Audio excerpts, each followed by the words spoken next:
भूषण आपका स्वागत करता हूं।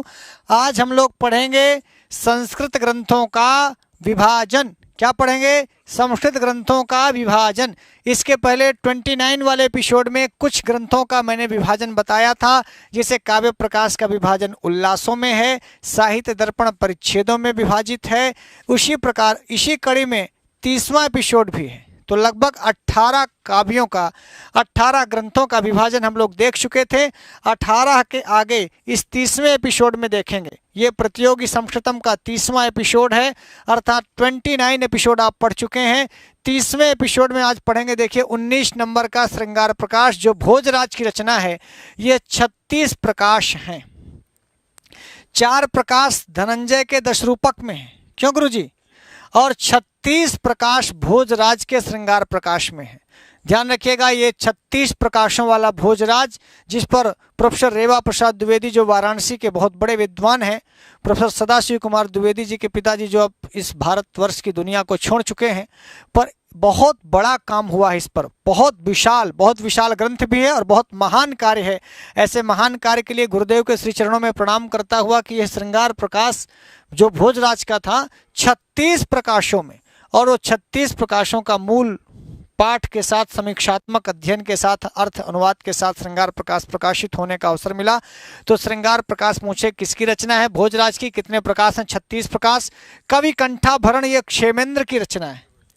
रामायण मंजरी वाले क्षेमेंद्र, औचित्य विचार चर्चा वाले क्षेमेंद्र, औचित्य विचार चर्चा भी इनका ग्रंथ है, कवि कंठाभरण भी इनका ग्रंथ है। क्षेमेंद्र की 5 अध्याय हैं, 55 कारिकाएं हैं, 5 संधि, 55 कारिकाएं, याद है ना? 55 कारिकाएं 2 बार हो गया, कोई बात नहीं। 5 अध्याय और 55 कारिकाएं, 5 अध्याय और, हाँ तो ध्यान रखिएगा, 5 अध्याय 55 कारिकाएं। और अभिधावृत्त मातृका मुकुल भट्ट का है, इसमें 15 कारिकाएं। क्यों गुरुजी? 15 कारिकाएं हैं, ध्यान रखिएगा ना। अभिधावृत्त मातृका मुकुल भट्ट में, ठीक है। तो इसको आप बता दीजिएगा वहाँ की ये 55 कारिकाएं डिलीट हो जाएं ना। यहाँ 55 कारिकाएं लिख गई हैं, 5 अध्याय 55 कारिकाएं, ये एक्स्ट्रा हो गया, इसको डिलीट करवा दीजिए ना। 15 कारिकाएं हो गई। आगे अभिधावृत्त मातृका में पूछेगा मुकुल भट्ट की केवल 15 कारिकाएं हैं। 22 में ध्वन्यालोक है आनंदवर्धन का, 22वें नंबर पर ध्वन्यालोक है। यह ग्रंथ है आनंदवर्धन का। इसमें 4 उद्योत हैं, उद्योतों में विभाजित है। 3 भाग हैं, एक में पहला भाग में मूल है, दूसरे भाग में वृत्तियां हैं, तीसरे में उदाहरण। 3 भाग का मतलब 3 चैप्टर, मतलब 3 तरह से लिखा गया है।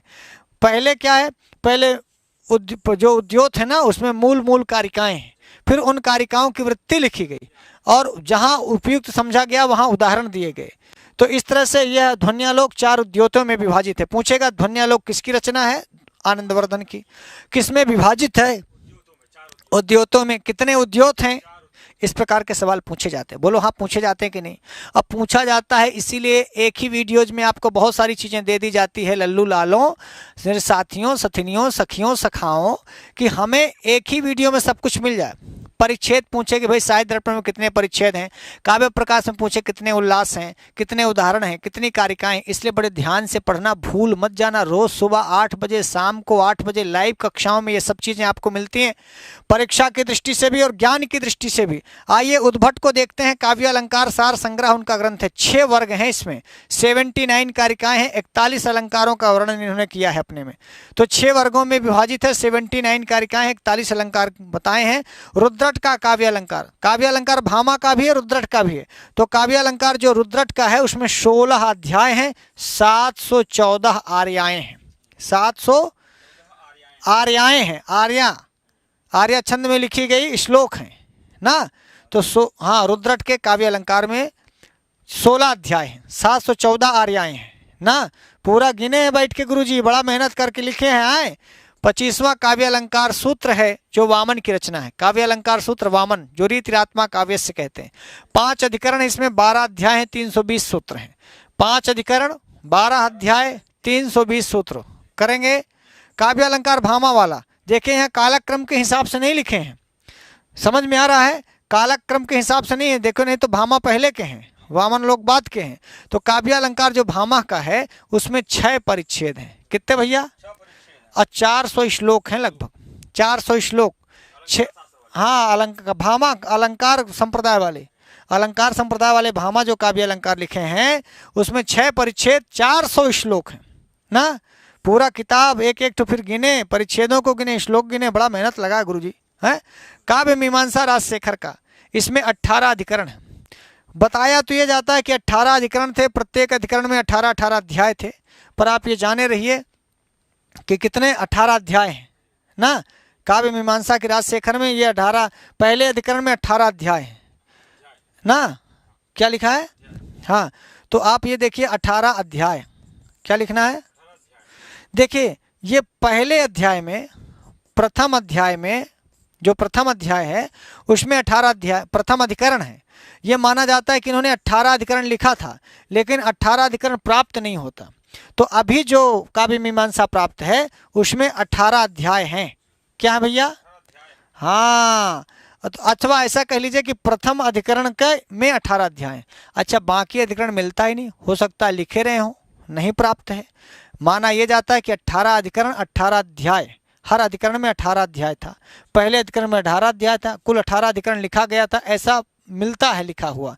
लेकिन फिलहाल जो काव्य मीमांसा है उसमें 18 अध्याय है ना।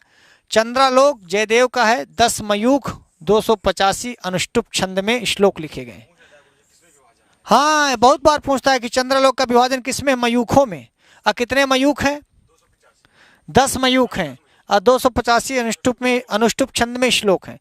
तो देखिए, काव्य प्रकाश में 10 उल्लास हैं, साहित्य दर्पण में 10 परिच्छेद हैं और चंद्रालोक में 10 मयूख हैं। ये 3 बहुत प्रसिद्ध ग्रंथ हैं। और रस गंगाधर में 2 आनन हैं, 2 आनन, आननों में विभाजित है। अध्वन्यालोक में 4 उद्योत हैं।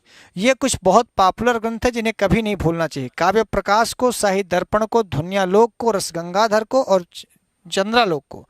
तो ये चीज़ें बहुत बार पूछी जाती हैं, पर इनके साथ भी और बहुत सारी चीज़ें आपको बताई जा रही, तब भी जानकारी आपकी रहे। जानकारी ज़्यादा रहे ये ठीक है, पर बहुत इंपॉर्टेंट चीज़ें हैं। काव्य प्रकाश में 10 उल्लास हैं, साहित्य दर्पण में 10 परिच्छेद हैं और ध्वन्यालोक में 4 उद्योत हैं, रस गंगाधर में 2 आनन हैं और चंद्रालोक में 10 मयूख हैं। राज तरंगिणी देखिए, कल्याण की है, 8 तरंग है। किस में विभाजित है पूछ लेगा तो तरंगों में विभाजित है। 7826 श्लोक हैं। तरंगणी लिखा है मतलब राजाओं की तरंगणी, राजाओं का वर्णन है ना। बहुत सारे काश्मीरी राजाओं का वर्णन कल्हण ने किया। कल्हण काश्मीरी कवि हैं। ऐतिहासिक ये ग्रंथ है, इतिहास इसलिए कि इतिहास संबंधित राजाओं का वर्णन है। अब तरंगणी लिखा तो मतलब तरंगों में विभाजित है। 8 तरंग है, कुल मिला के 7826 श्लोक हैं। ऋतु संहार कालिदास का गीत काव्य है और इसमें 6 सर्ग और 144 श्लोक है। यह भी बहुत बार पूछ लेता है। इंपॉर्टेंट चीज़ें हैं भैया, ध्यान से देखो। चंद्रालोक में 10 मयूख, राज तरंगिणी में 8 तरंग, ऋतु संहार में 6 सर्ग, 144 श्लोक, याद रहेगा। आइए नाट्यशास्त्र भरत का, कालक्रम के अनुसार नहीं है। कालक्रम के अनुसार होता तो भरत को सबसे पहले लिखा जाता। तो यहाँ पर जो हमें जब जैसे मैटर मिला उस तरह से यहाँ ऐड कर दिया गया। नाट्यशास्त्र आइए भरत का, इसमें 36 अध्याय और लगभग 6000 श्लोक हैं। क्यों गुरुजी? 6000 श्लोक हैं, इसीलिए इसको षड साहस्री संहिता कहते हैं ना। षड साहस्री संहिता, तो याद रखिएगा, चतुर्विंशति साहस्री संहिता रामायण को कहते हैं, शत साहस्री संहिता जो है महाभारत को कहते हैं और षड साहस्री संहिता नाट्यशास्त्र को कहते हैं भरत का। 6000 श्लोक हैं, 36 अध्यायों में है। हाँ, पंचम वेद तो कहा ही जाता है। वेद इसलिए कहा जाता है ना महाभारत को भी, या कि इनको, कि 4 वेद बड़े प्राचीन, बड़े आदरणीय, बड़े पवित्र माने जाते हैं। तो 5वां वेद कह के ये बताया जाता है कि इसका स्थान उतना ही पूजनीय है, उतना ही पवित्र है, उतना ही आदरणीय है जितना वेदों का। तो हाँ, तो लोग ये पूछते हैं कि सर महाभारत भी पंचम वेद है, नाट्यशास्त्र भी पंचम वेद है, कौन है? तो ये देखिए, पंचम वेद का जो सोच है वो पंचम वेद ये कि जैसे ऋग्वेद, यजुर्वेद, सामवेद, अथर्ववेद हमारे लिए आदरणीय है, पूजनीय है, सम्माननीय है, उतने ही बराबर 5वें स्थान पर नाट्यशास्त्र पूजनीय है, आदरणीय है, ये भाव है। और जब महाभारत के संदर्भ में होगा तो महाभारत उतना ही आदरणीय है। ठीक है, तो नाट्यशास्त्र भरत का है, षडसाहस्री संहिता कहते हैं, 36 अध्याय, 6000 श्लोक हैं। कथा सरित सागर सोमदेव की रचना है। कथा सरित सागर, कथा रूपी सरित नदी और नदियां जाके सागर में मिलती हैं। तो कथा रूपी नदी जाके सागर में मिली, ये है कथा सरित सागर। 18 लंबक, 125 तरंग, 22,000 श्लोक। इसीलिए सागर नाम ही भैया सागर है। 24,000 श्लोक वाल्मीकि रामायण में है, अब 22,000 श्लोक इसमें, ये ठो रामायण है। हाँ, सबकी कथा है। सोमदेव ने लिखा है 18 लंबक, 124 तरंग, 22,000 श्लोक। किसमें? कथा सरित सागर में। कथा सरित सागर जो सोमदेव की रचना है, भूलना मत, कभी भूल सकता है, पूछ सकता है कि कथा सरित सागर किसमें विभाजित है? लंबकों में। और लंबकों के अंतर्गत तरंग हैं और तरंग के अंतर्गत श्लोक हैं। तो ये देख लीजिए, ये ध्यान रखना है आपको। 18 लंबक, 124 तरंग, 22,000 श्लोक। हितोपदेश नारायण पंडित का है, 4 परिच्छेद हैं, 43 कहानियां हैं, 4 भाग हैं, 39 कथाएं हैं कुल। तो 4 परिच्छेदों में बटा हितोपदेश नारायण पंडित का, 43 कहानियां हैं, 4 भाग हैं इसमें, वही 4 परिच्छेद, 4 भाग, 39 कथाएं। आगे पंचतंत्र पे आ जाए विष्णु शर्मा का। विष्णु शर्मा बहुत बड़े लेखक हैं, बहुत बड़े शिक्षक हैं, बहुत बड़े टीचर हैं। 5 तंत्र हैं इनके, 5 मुख्य कथाएं हैं और उन मुख्य कथाओं के अंतर्गत लगभग 1003 श्लोक हैं, 75 उपकथाएं हैं।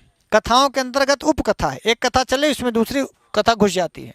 तो 5 मुख्य कथाएं हैं, इसीलिए पंचतंत्र नाम है। 5 तंत्र हैं, 5 का संस्कृत अनुवाद करेंगे पंच और इधर तंत्र, तो 5 तंत्र हैं। तो हर तंत्र में 5 मुख्य कथाएं हैं और उन मुख्य कथाएं में 75 उपकथाएं हैं। लगभग इस पूरे श्लोक में 1003 श्लोक हैं। पंचतंत्र पढ़िएगा जिंदगी में कभी मौका मिले तो, बहुत अच्छा ग्रंथ है। सबसे विश्व में सबसे अधिक काम हुआ है। बहुत अच्छी कहानियाँ, जबरदस्त कहानियाँ हैं। कभी मौका मिले, जब आप मास्टर हो जाओ या ना हो जाओ, कभी खाली समय गुजारना हो तो कोई पंचतंत्र का हिंदी अनुवाद लेके पढ़ लो गुरु। और संस्कृत वाले हैं तो आपको तो पढ़ना ही चाहिए। दादा दादी, नाना नानी, मौसा मौसी, जीजा साली, सबको पंचतंत्र भेंट किया करो। किसी को गिफ्ट देना हो तो पंचतंत्र खरीद के दो। बहुत अच्छी कहानियाँ, जीवन बदलने वाली कहानियाँ हैं और बहुत बुद्धिमत्तापूर्ण कहानियाँ हैं। लोग देते हैं इधर उधर का प्लास्टिक का कुछ खरीद लेंगे, ऊट पटांग की चीज़ें गिफ्ट देते हो। पंचतंत्र गिफ्ट करो, हितोपदेश गिफ्ट करो, गीता गिफ्ट करो। हमारे प्रधानमंत्री जी कहीं विदेश में गए थे तो गीता लेके गए थे। आप बताइए, इतने भारतवर्ष की सबसे बड़ी चीज़ को गिफ्ट करो। किसी को वाल्मीकि रामायण दे दो, किसी को भागवत पुराण दे दो, किसी को उपनिषद कोई खरीद के दे दो। और मैं तो आपसे यही कहूँगा, गिफ्ट देने के लिए सबसे बेहतर होगा कि आप पुस्तक दिया करें। पुस्तक देंगे ना, अच्छी अच्छी पुस्तकें, अरे एक बार पलटेगा, कोई भी गिफ्ट खोलेगा, देखेगा, शायद पढ़े और पढ़ लेगा। यदि आपकी दी हुई कहानी को वो नहीं पढ़ेगा, उसका बेटवा पढ़ेगा, उसकी पत्नी पढ़ेगी, उसके मामा फूफा दादा दादी कोई पढ़े, पर खरीद के देना चाहिए। गिफ्ट देने का सबसे अच्छा तरीका है आप किताबें दें। और किताबें में कौन किताब दें तो नारायण पंडित का दीजिए, हितोपदेश दीजिए, पंचतंत्र दीजिए। कर्पूर मंजरी राजशेखर की रचना 4 जवनिका है, 14 अंक, 4 जवनिकाओं में विभाजित है। औचित्य विचार चर्चा क्षेमेंद्र का है। देखिए, कवि कंठाभरण भी क्षेमेंद्र का है। औचित्य विचार चर्चा क्षेमेंद्र के 19 कारिकाएं हैं। कितनी कारिकाएं? केवल 19 कारिकाएं हैं, लेकिन बहुत जबरदस्त ग्रंथ है। कभी मौका मिले तो पढ़िएगा। कर लेंगे इसको। आइए, अलंकार सर्वस्व जो रुय्यक की रचना है, 18 सूत्र हैं अलंकार सर्वस्व में, रुय्यक के द्वारा लिखा गया। नलचंपू जो त्रिविक्रम भट्ट का है, इसमें 7 उच्छ्वास हैं और 377 श्लोक हैं, 377। पहला चंपू काव्य है नल चंपू, जिसको दमयंती कथा भी कहते हैं। त्रिविक्रम भट्ट ने लिखा है। नल और दमयंती का प्रेम प्रसंग वर्णित है। नल नायक है और दमयंती इसकी नायिका है। 7 उच्छ्वास, 377 श्लोक हैं, 377 श्लोक हैं। अलंकार कौस्तुभ कर्णपुर की रचना है। 10 किरण, 350 पद्य या कारिकाएं कह लो। अलंकार कौस्तुभ में यह कवि कर्णपुर की रचना है। किसकी है? कवि कर्णपुर। तो इतना आपने पढ़ा। मित्रों, रोज सुबह 8 बजे और शाम को 8 बजे लाइव कक्षाएं होती हैं, कभी मत भूलिएगा। संस्कृत गंगा चैनल में प्रतिदिन सुबह 8 बजे और शाम 8 बजे आपको बहुत अच्छी चीज़ें मिलेंगी, ऐसी ज्ञानवर्धक चीज़ें जिसे आप खोजते रह जाएंगे। तो मेरे ख्याल से 8 बजे सुबह और 8 बजे शाम प्रतिदिन लाइव कक्षा का आनंद लीजिए। आज के लिए इतना ही। नमस्कार।